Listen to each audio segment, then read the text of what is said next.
Hello, sixth graders. Welcome back to what I hope will be another fantastic week for you at the Helena Middle School. For the next few weeks, I'm going to start in on some guidelines for academic success. We're going to begin today talking about why on earth are we here? Why can't we sleep in every day, eat donuts, play video games, Snapchat our friends, Instagram our friends? Why do we have to be in school?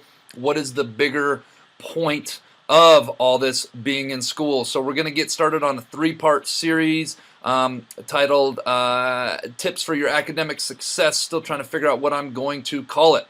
We're already at midterm time for the first quarter, which means your first quarter is halfway through. Do the math. That's 1/8 of the school year already in the books. So next 3 weeks, going to give some academic tips on how to academically be your best here at HMS now that you're in middle school. Hope you guys enjoy it. Let's get rocking and rolling.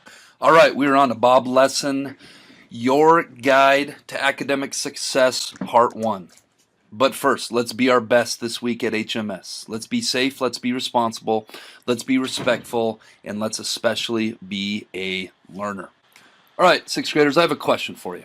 Think about some things you would honestly rather be doing right now at this moment than sitting in advisor or being here at school. I've asked this question to a lot of middle school students, and here are some of the most popular answers that I have gotten. They'd rather be playing video games, of course. They'd rather be sleeping. If you're anything like me, yeah, I like sleeping. They'd rather be watching TV. They'd rather be longboarding. They'd rather be reading. They'd rather be vegging out at home watching Netflix. This one's big, spending time on their smartphones and maybe spending time on social media on their smartphones. We talked about that last week. How about traveling, being on vacation? How about playing their favorite sport, being active? How about just hanging out with friends? Maybe hanging out with family, maybe just hanging out at home and not doing anything at all, or maybe not doing anything at all and just vegging out. Or how about eating, enjoying their favorite meal or a favorite snack? There are a lot of things I know you guys would rather be doing at this moment than sitting here at school. So knowing that begs the question, why are we here in school? Why do we have to be in school? I want you to take 1 minute and I want you to think about this to yourself, maybe chat quietly with the partner next to you.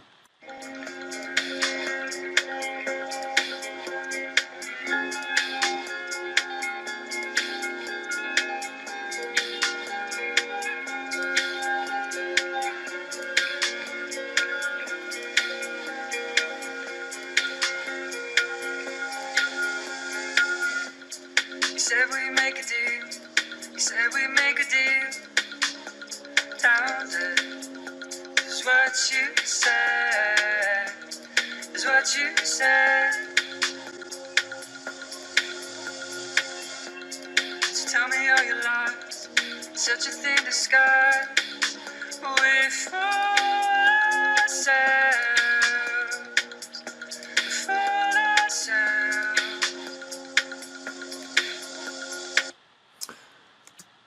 All right, so what are the reasons that you came up with or you and your partner came up with? Hopefully you came up with a few of these. Obviously, to get an education. That's the main reason we are here.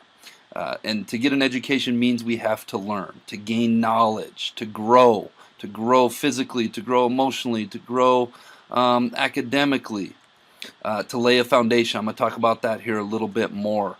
And obviously to prepare for high school. To prepare for a career so that you are career ready when you do graduate from high school, to gain new skills and to gain new knowledge. So here's our goal for you. By the time you graduate from high school, you should be college or career ready. But Mr. Flato, what does that mean? That means that by the time you finish the 12th grade, you should graduate and be fully equipped and prepared to join the quote-unquote real world. That's where mommy and daddy's not taking care of you anymore, grandma and grandpa, aunt and uncle. You are taking care of yourselves by gaining adequate enough employment to live independently on your own as an adult, not having anybody taking care of you. Or you should be fully equipped and prepared to continue your education at maybe a trade school, learning new skills, maybe a 2-year college, maybe a 4-year college. Whichever route you take doesn't necessarily need to be decided today, and I will talk more at length about this in future Bob lessons. So that is our goal. That is why we are here in school today. The honest truth about the real world.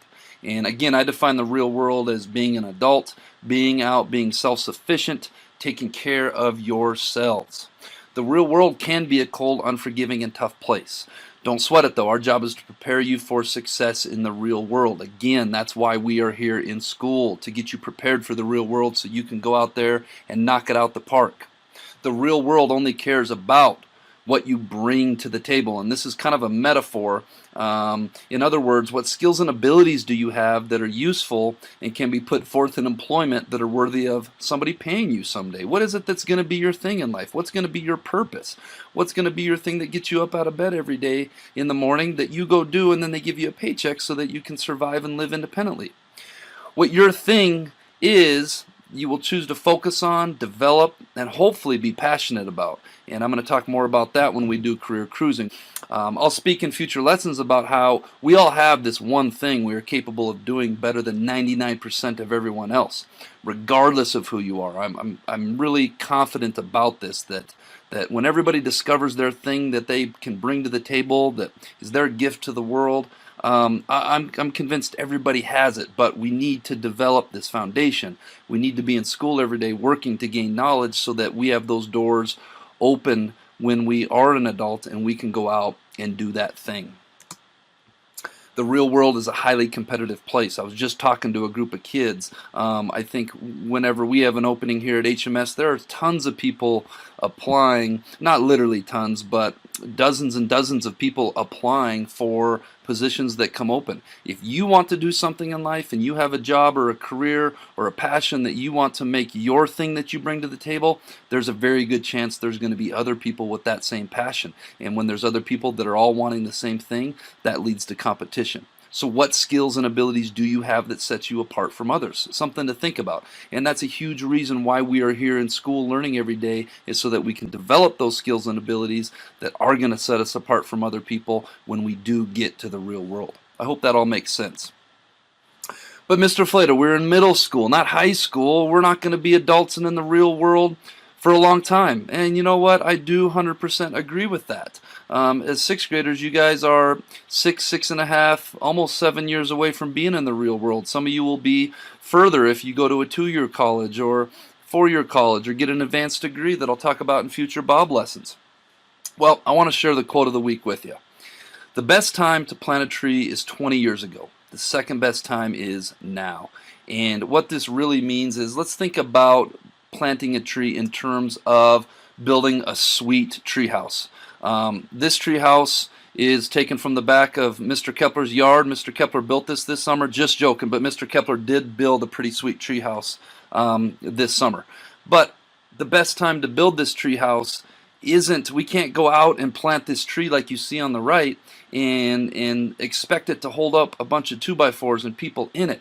We have to plant that tree and then build that foundation and then wait for the tree to develop so that we can go and we can build a cool tree house on it. Well, same thing's going on with you guys. If you think about the real world taking 20 years to get to from birth to the real world, we have to build a strong tree. We have to build a strong foundation so that when we are in the real world, we can support a really cool tree house. I hope you guys like that metaphor. All right, this week's Jelly Bean Question of the Week winners: Patton Hofert, Alder Shanania, I apologize if I pronunciated that wrong, Deegan Helms, Rylan Cassiano, Hemi Curtis, and Chloe Hoyer. The answer to last week's question was I. E-Y-E-I. All right, this week's Jelly Bean Question of the Week. What word starts with E, ends with E, but only holds one letter?